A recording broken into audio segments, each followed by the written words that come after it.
নমস্কার বন্ধুরা, আনন্দ কথায় সবাইকে স্বাগত।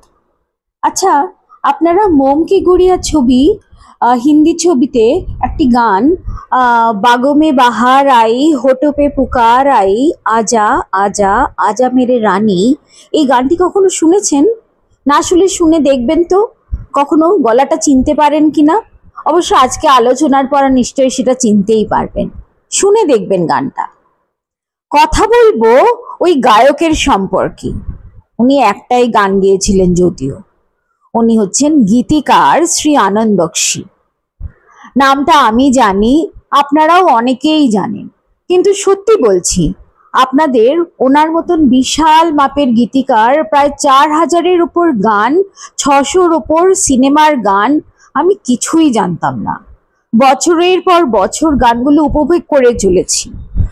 আমার মতো আপনারাও কি কেউ কেউ আছেন যারা আনন্দ বক্সীর গান তো ভালোবাসেন, কিন্তু যে গানটা শুনছেন সেটা যে ওনারই লেখা সেটা জানেন না?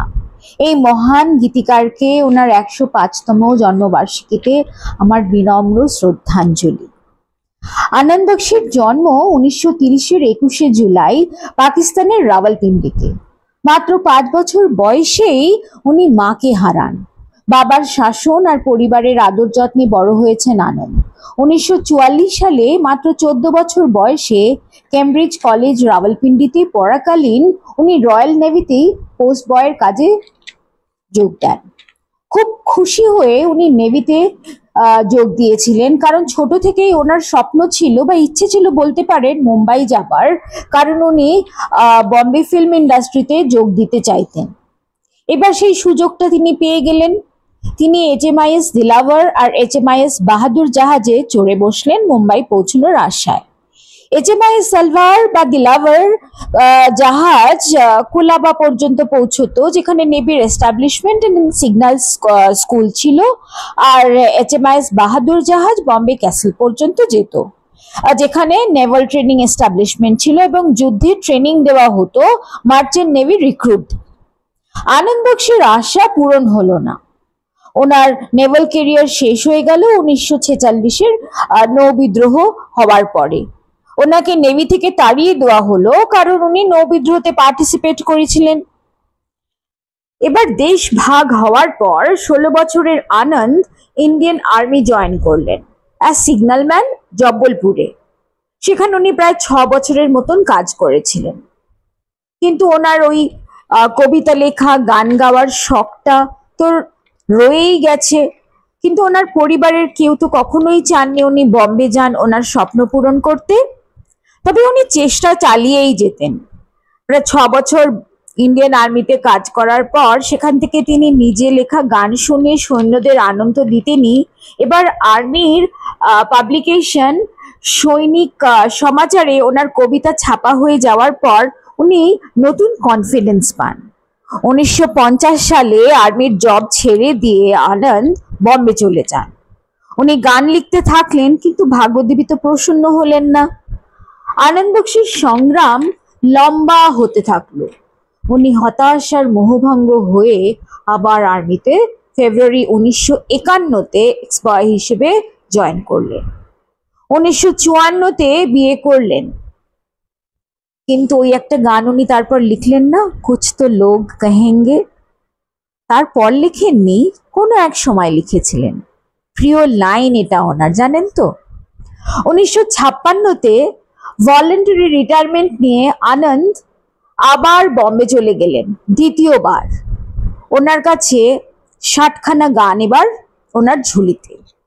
তাছাড়া উনি ভেবে নিয়েছিলেন গান লেখার কাজ যদি না পান তাহলে ড্রাইভারের কাজ করবেন বা মোটর মেকানিকের কাজ করবেন।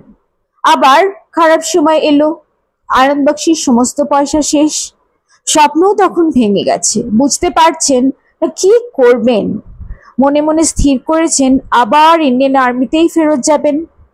1958 সালে ভাগ্যবশী উনি ভগবান পালভ নামে একজন অভিনেতার ছবি ভালা আদমির জন্য গান লেখার সুযোগ পান, কিন্তু সংগ্রাম তার পিছু ছাড়ে না। সেই বছরই হতাশ আনন্দ বক্সী মেরিন লাইন্স রেলওয়ে স্টেশনে বসে নিজের মনে কবিতা লিখছেন। 1958-র কথাই বলছি আর কি। এমন সময় এক টিকিট চেকার চিতরমাল স্বরূপ আনন্দ বক্সির কাছ থেকে টিকিট চান, নতুবা ফাইন দিতে হবে।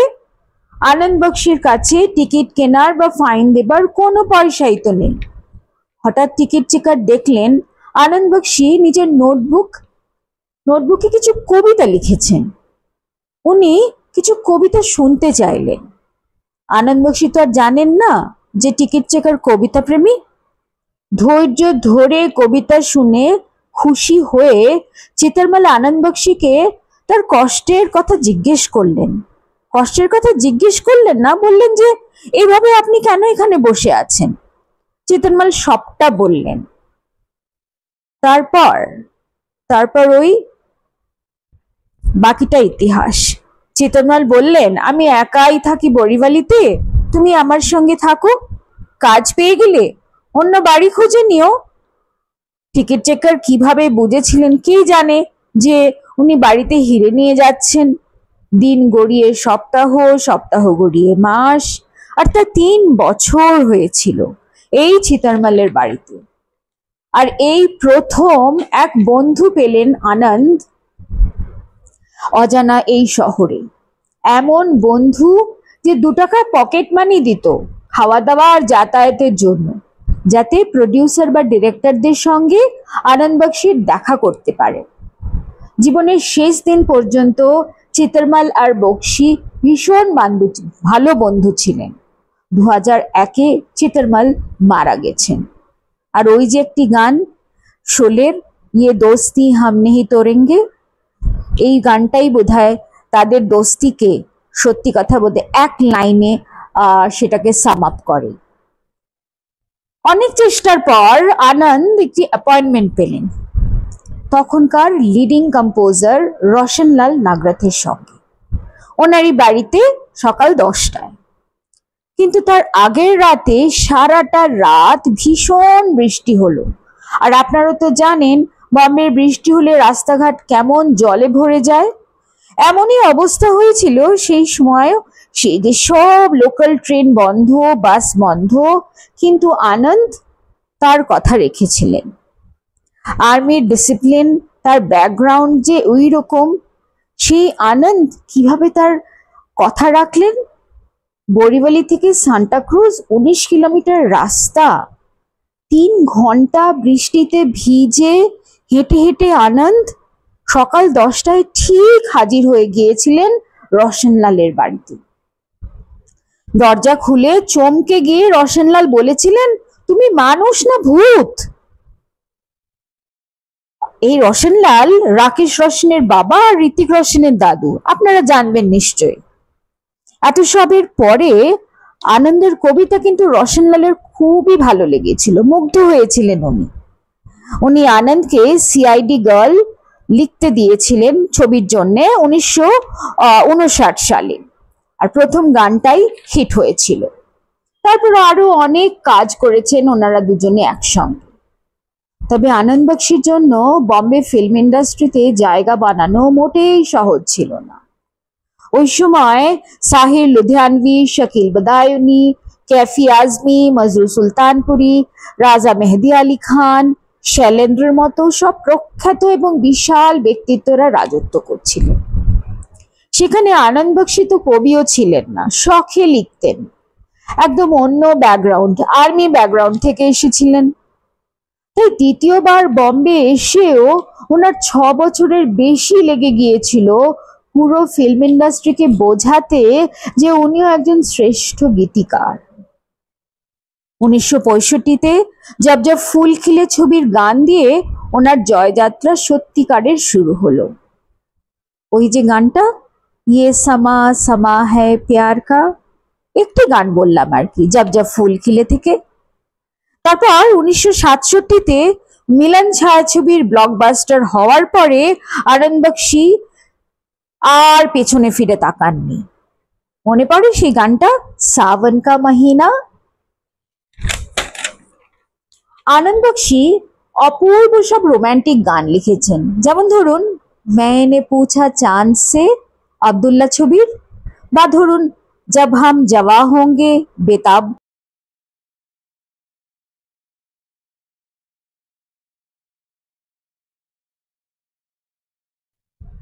बालिका बुद्धुर बड़े अच्छे लगते हैं বা ড্রিম গার্ল এক শায়ের কি গজল। একইভাবে উনি 1986-র নাম ছবির গানে দেশের জন্য যে ভালোবাসা, পরিবারের ভালোবাসা সেটাও জাগিয়ে নেন। চিঠি আই হে পঙ্কজ উদাসের গলায়, মনে আছে গানটি? ওনার ভান্ডারে ছোটবেলা থেকেই লেখা প্রচুর পাঞ্জাবি গানও ছিল, অনেক সুপারহিট গান সেখান থেকেও উনি তৈরি করেছেন। একদম হুবহু না হলেও মনে করে দেখুন ওই গানটি, मैं निकला গাড্ডি লেকে, গদর ছবির জাস্ট রিসেন্টলি 2001 সালে। আর কবিতা তাও তো ওনার ঝুলিতে আছে। এত সরল ভাষায় সাধারণের বোঝার মতো করে আর কেই বা লিখতে পারে বলুন? যেমন ধরুন, सारे दुनिया का बोझ हम उठाते हैं, लोग आते हैं लोग जाते हैं, हम यहीं पे खड़े रह जाते हैं। কুলি ছবির বা ধরুন आपकी कसम ছবিতে, जिंदगी के सफर में गुजर जाते हैं जो मुकाम वो फिर नहीं आते। এই ধরনের গানে জীবনের গভীর সত্যতার প্রকাশ পেয়েছে। এমনি আরো অনেক গান আছে। আরো একটি উল্লেখযোগ্য বিষয় হলো যেভাবে আনন্দ বক্সী ছবির গান বুঝতে পারতেন। জাভেদ আখতার এক টেলিভিশন প্রোগ্রামেও এই একই কথাই বলেছেন। উনি বলেছেন যে উনি বুঝতেন যে গানগুলোকে কিভাবে মূল গল্পের সঙ্গে খুব ভালোভাবে মিশিয়ে দিতে হয়। বড় বড় ডিরেক্টররা যেমন রাজ কাপুর, রাজ খোসলা, সুভাষ ঘাই যখন গল্প বলতে শুরু করতেন, আনন্দ বক্সী মনে মনে তখনই গান রচনা করে ফেলতেন। যেই কারণে উনি খুব তাড়াতাড়ি গান রচনা করতে পারতেন বলে প্রি কম্পোজ টিউনস উনি একদম পছন্দ করতেন না। শুধু তাই নয়, আনন্দ খুব কৃতজ্ঞ ছিলেন সমস্ত সাহায্যের জন্য। তিনি তার কঠিন সময়ে, তার কষ্টের দিনে যাদের কাছ থেকে যেটুকুন সাহায্য তিনি পেয়েছিলেন, যেমন ধরুন রোশনলাল নাগরাথ ওনাকে 1959-এ সিআইডি গার্ল ছবিতে যখন গান লেখার প্রথম সুযোগ করে দিয়েছিলেন, আনন্দ ভোলেননি। বহু বছর পর 1975 সালে যখন আনন্দ বক্সী প্রতিষ্ঠিত গীতিকার, তখন রোশনলাল নিজে এলেন আনন্দ বক্সীর কাছে ওনার ছেলের জন্য, রাজেশ রোশনের জন্য, জুলি ছবিতে গান লেখার রিকোয়েস্ট নিয়ে। আনন্দ বক্সী লিখে দিলেন, ভুল গয়ে সব কুছ ইয়াদ নেহি আব কুছ। তারপর আরেকটি গান, দিল ক্যা করে জব কিসি কো কিসি সে প্যার হো যায়। গায়ক হতে চেয়েছিলেন আনন্দ বক্সী, হয়নি। তবে গীতিকার হিসেবে 4খানা ফিল্মফেয়ার অ্যাওয়ার্ড ওনার ঝুলিতে। आदमी मुसाफिर है अपनापन ছবি 1977-এ, तेरे मेरे बीच में एक दूजे के लिए 1981, तुझे देखा तो ये जाना सनम 1995 DDLJ, আর ইশক বিনা তাল ছবিতে 1999 সালে। প্রায় 300খানা ছবি উনি লক্ষ্মীকান্ত প্যারেলাল, ওনার খুব প্রিয় বন্ধু, ওনাদের সঙ্গে একসাথে টিম আপ হয়ে গান লিখেছেন। বাকি অন্য মিউজিক ডিরেক্টরদের সঙ্গে বাকি ছবি করেছেন উনি। এত খ্যাতি হওয়া সত্ত্বেও ওনার আক্ষেপ এটাই ছিল যে ওনার গানগুলোতে কবিতা বা তাদের পোয়েটিক কোয়ালিটির জন্য অ্যাকনলেজ ঠিক করা হতো না। উনি হয়তো নিজেই সব থেকে ভালোভাবে নিজের সেই কথাটাকে প্রকাশ করেছেন। मैं शायर तो नहीं मगर ए हसी जब से देखा मैंने तुझको मुझको शायरी आ गई। 2002 সালের 30শে মার্চ হিন্দি ফিল্ম ইন্ডাস্ট্রির অপূরণীয় ক্ষতি করে আর সমস্ত সঙ্গীত প্রেমীদের দুঃসংবাদ দিয়ে আনন্দ বক্সী তারাদের দেশে চলে গেছেন। আপনাদের সাথে আজ কিছু কিছু গল্প কথার মাধ্যমে আনন্দ বক্সীর কাহিনী আজ শোনালাম। জানি মন ভরেনি, আপনাদেরও কিছু গান শুনতে হয়তো কিছু ইচ্ছে থেকে গেল, নিজেরা হয়তো শুনে নেবেন 4000 গান বলে কথা। এরপর থেকে যখন গান শুনবেন দেখবেন তো আনন্দ বক্সীর গান শুনছেন কিনা। আমিও তাই করব। অনেক গান তো, গীতিকার না হলে কখনো গায়ক হতো? অত সুন্দর আওয়াজ হলেও মন ভরতো না। ভিডিওটি ভালো লাগলে শেয়ার করবেন, কমেন্ট করবেন, যা মনে হয় আপনাদের। সাবস্ক্রাইব করলে খুব খুশি হব। পরের ভিডিওতে দেখা হবে নিশ্চয়ই।